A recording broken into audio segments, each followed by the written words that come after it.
नमस्कार, आप देख रहे हैं CWB हिंदी न्यूज।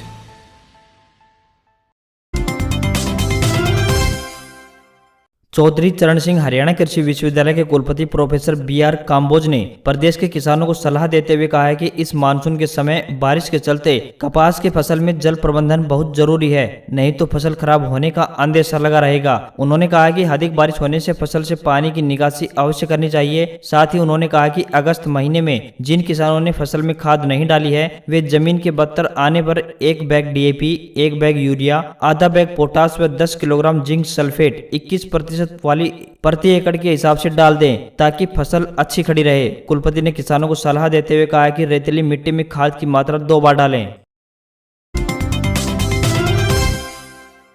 त्योहारी सीजन के साथ ही अब रोडवेज डिपो ने गांव में जाने वाली बसों की संख्या को बढ़ा दिया है। जहां रोहतक ग्रामीण रूटों पर पहले रोडवेज डिपो की तरफ से 1 बस को भेजा जाता था, वहां अब दिन में 3-3 रोडवेज बसें भेजी जाएंगी। अब ग्रामीण रूटों पर बसें बढ़ा दी गई हैं। साथ ही लॉकडाउन के कारण रोहतक से पंचकुला तक बसें जा रही थी, लेकिन अब रोहतक से भी सीधे चंडीगढ़ तक की रोडवेज बस सर्विस यात्रियों को अब उपलब्ध हो गई है। रोहतक डिपो से विभिन्न ग्रामीण रूटों पर 1-2 दिन में बसें शुरू हो रही है। वहीं साथ साथ चंडीगढ़ के लिए भी बस सेवा शुरू हो रही है। इस बस की काफी डिमांड यात्रियों द्वारा की जा रही थी।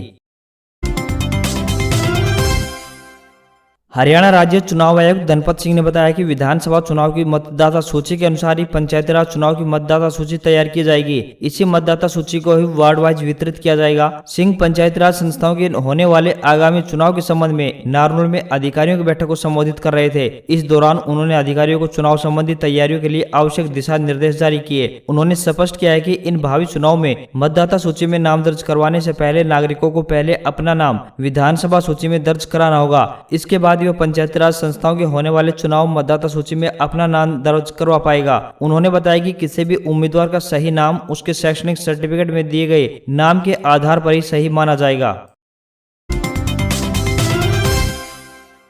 रेलवे ने एक बार फिर रेलगाड़ियों के संचालन में बदलाव किए हैं। 7 अगस्त से दिल्ली रोहतक भिवानी रेलगाड़ी की जगह नई सवारी गाड़ी यानी दिल्ली रोहतक हिसार स्पेशल ट्रेन चलेगी। विदित है कि कोरोना के चलते लगाए गए लॉकडाउन से लेकर अब तक रेलगाड़ियों का आवागमन सुचारू नहीं होने से ट्रेन में सफर करने वाले आम व दैनिक यात्रियों को परेशानी झेलनी पड़ रही थी। बता दें कि दिल्ली रोहतक व बहादुरगढ़ के बीच प्रतिदिन हजारों दैनिक यात्री सफर करते हैं। निजी से लेकर सरकारी नौकरी व दिल्ली में दूध की सप्लाई भी इन्हीं रेलगाड़ियों के माध्यम से की जाती रही है। हालांकि दिल्ली रोहतक भिवानी रेलगाड़ी के स्थान पर अब रेलवे दिल्ली हिसार के बीच स्पेशल सवारी गाड़ी का संचालन आरंभ करने जा रहा है। स्पेशल गाड़ी नंबर 04089 व 04090 दिल्ली हिसार सवारी गाड़ी के नाम से संचालित किया जाएगा। यह गाड़ी शाम 5 बजे दिल्ली से चलकर 6:10 पर बहादुरगढ़ और 7:15 पर रोहतक पहुंचेगी। इसके अलावा सुबह के समय रोहतक से 7:49 पर चलकर 8:41 पर बहादुरगढ़ और 10:15 पर दिल्ली स्टेशन पहुंचेगी।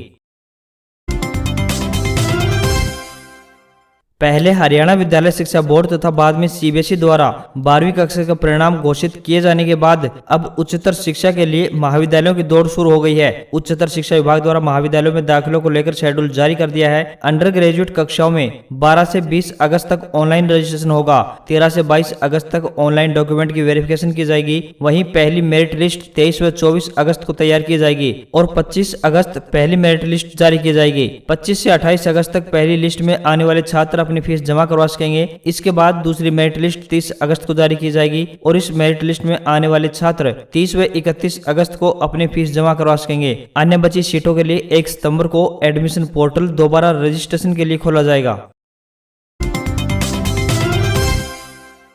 बकरी के दूध को स्वास्थ्य की दृष्टि से बहुत ही महत्वपूर्ण माना गया है, क्योंकि यह सुपाच्य है। लाला लाजपत राय पशु चिकित्सा एवं पशु विज्ञान विश्वविद्यालय के विज्ञानियों की माने तो इसमें अनेक रोगों से लड़ने की शक्ति होती है। बकरी के दूध में कई ऐसे प्रोटीन पाए जाते हैं जो आम भोजन में नहीं पाए जाते। यही कारण है कि कई बीमारियों से लड़ने में बकरी का दूध काम में आता है। कई बार तो इसके रेट भी काफी अधिक चले जाते हैं। अगर युवा इसे व्यवसाय के रूप में लेंगे तो बेरोजगारी दूर कर सकेंगे। इसको लेकर लुवास में वह प्रशिक्षण भी प्राप्त किया जा सकता है। हाल ही में कुछ युवाओं को लुवास के विज्ञानियों ने प्रशिक्षण भी दिया है। हरियाणा स्टाफ सिलेक्शन कमीशन ने उत्तर हरियाणा बिजली वितरण निगम लिमिटेड की भर्ती, जिसकी एडवर्टाइजमेंट नंबर 11/2019 है, जिसे विभाग ने डेट 5/7/2019 और 15/2019 जिसकी तारीख 7/9/2019 को जारी किया था। अब हरियाणा स्टाफ सिलेक्शन कमीशन ने इस भर्ती को रद्द कर दिया है, जिसके लिए आधिकारिक वेबसाइट पर नोटिस जारी कर दिया गया है। पठानकोट के पास मंगलवार को आर्मी का ALH रुद्रा हेलीकॉप्टर रणजीत सागर डैम में क्रैश हो गया। 254 आर्मी एविएशन का यह हेलीकॉप्टर ट्रेनिंग उड़ान पर था और इसके पायलट को कम ऊंचाई पर उड़ाने का प्रशिक्षण दिया जा रहा था। हादसे के बाद चौपर के कलपुर्जे खोज लिए गए हैं। आर्मी PRO ने बताया कि रणजीत सागर डैम में क्रैश हुए हेलीकॉप्टर के पायलट AS भाट और को पायलट जयंत जोशी अभी तक लापता हैं। हालांकि पहले यह जानकारी मिली थी कि हादसे में दोनों सुरक्षित हैं। रणजीत सागर डैम के ऊपर हेलीकॉप्टर काफी नीचे उड़ान भर रहा था और इसी दौरान वह क्रैश हो गया। भारत और चीन के बीच लाइन ऑफ एक्चुअल कंट्रोल यानी LAC पर पिछले मई से जारी गतिरोध सुलह की ओर बढ़ता दिख रहा है। दोनों देश गोगरा हाइट से अपनी अपनी सेना हटाने पर सहमत हो गए हैं। मई 2020 से ही इस क्षेत्र में दोनों देशों की सेनाएं आमने सामने हैं। बता दें कि रविवार को ही दोनों देशों में कोर कमांडर लेवल की बातचीत हुई थी। 12वें दौर की यह बातचीत चीन के हिस्से वाले मोल्डो में करीब 9 घंटे चली थी। मीटिंग में पेट्रोलिंग पॉइंट 17A से दोनों देशों की सेनाओं को हटाने का फैसला लिया गया है। गोगरा हाइट्स का पेट्रोलिंग पॉइंट 17A पूर्वी लद्दाख क्षेत्र के विवादित क्षेत्र में से एक रहा है। सूत्रों के मुताबिक दोनों पक्षों के बीच डिसएंगेजमेंट को लेकर अंतिम बार बातचीत इस साल फरवरी में हुई थी। तब दोनों सेनाएं पैंगोंग झील के किनारे से हटने पर राजी हुई थी।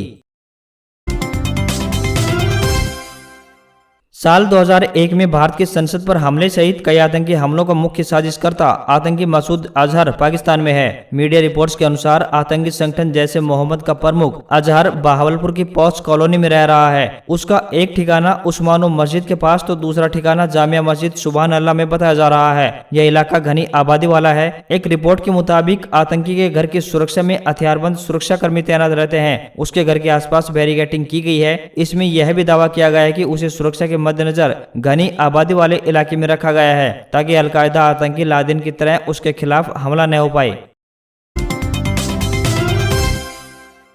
Central board of secondary education यानी CBSE ने 10वीं क्लास का रिजल्ट जारी कर दिया है। इस बार परीक्षा में कुल 99.04% बच्चे पास हुए हैं। वहीं कोरोना की वजह से रद्द हुई परीक्षा के चलते इस साल भी मेरिट लिस्ट और टॉपर्स के नामों का ऐलान नहीं किया गया। 100% के साथ केंद्रीय विद्यालय लगातार तीसरी बार पहले नंबर पर रहा, जबकि जवाहर नवोदय विद्यालय 99.99% के साथ दूसरे स्थान पर रहा। इसके अलावा इंडिपेंडेंट यानी प्राइवेट स्कूलों का पास परसेंटेज 6.76% की बढ़ोतरी के साथ 99.57% रहा। वहीं सरकारी स्कूलों की बात करें तो इस साल पूरे 15.12% की बढ़ोतरी के साथ पास परसेंटेज 96.03% रहा है। टेक्नो ने अपना नया स्मार्टफोन पोवा 2 भारतीय बाजार में लॉन्च कर दिया है। इस स्मार्टफोन में 7000 mAh की दमदार बैटरी मिलेगी। साथ ही इसमें मीडियाटेक हीलियो G85 प्रोसेसर के साथ माली G52 GPU मिलेगा। फोन को 2 स्टोरेज वेरिएंट में खरीद पाएंगे। टेक्नो सैमसंग के बाद 7000 mAh की दमदार बैटरी वाला फोन लॉन्च करने वाली दूसरी कंपनी बन गई है। वहीं इतनी दमदार बैटरी वाला यह सबसे सस्ता स्मार्टफोन भी है। फोन को 2 स्टोरेज वेरिएंट में खरीद पाएंगे। 4GB RAM plus 64GB storage variant की कीमत 10,999 रुपए, तो वहीं 6GB RAM plus 128GB storage variant की कीमत 12,999 रुपए तय की गई है। लॉन्चिंग ऑफर के चलते कंपनी इन्हें 10,499 और 12,499 रुपए में बेच रही है। ये ऑफर सीमित समय के लिए रहेगा।